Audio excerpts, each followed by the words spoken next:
লোকসভায় তৃণমূলের সংসদীয় দলের মুখ্য সচেতক পদ থেকে সরানো হলো বারাসাতের সাংসদ কাকলি ঘোষ দস্তিদারকে।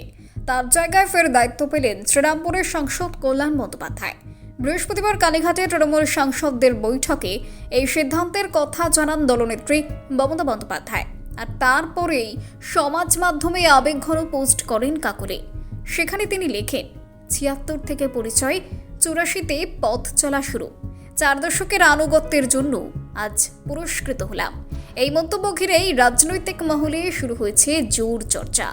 উল্লেখ্য, গত বছর কল্যাণ বন্দ্যোপাধ্যায় মুখ্য সচেতক পদ থেকে ইস্তফা দিলে সেই দায়িত্ব পান কাকলি। কিন্তু এবার ফের রদবদল করল দল। বিধানসভা ভোটে পরাজয়ের পর থেকেই তৃণমূলের অন্দরে অসন্তোষ সামনে আসছে বলে মনে করছে রাজনৈতিক মহল। কুণাল ঘোষের মন্তব্যের পর কাকলির পোস্ট সেই জল্পনাকেই আরও উস্কে দিল। তবে কেন এই পরিবর্তন তা নিয়ে এখনও স্পষ্ট করে কিছু জানায়নি তৃণমূল নেতৃত্ব।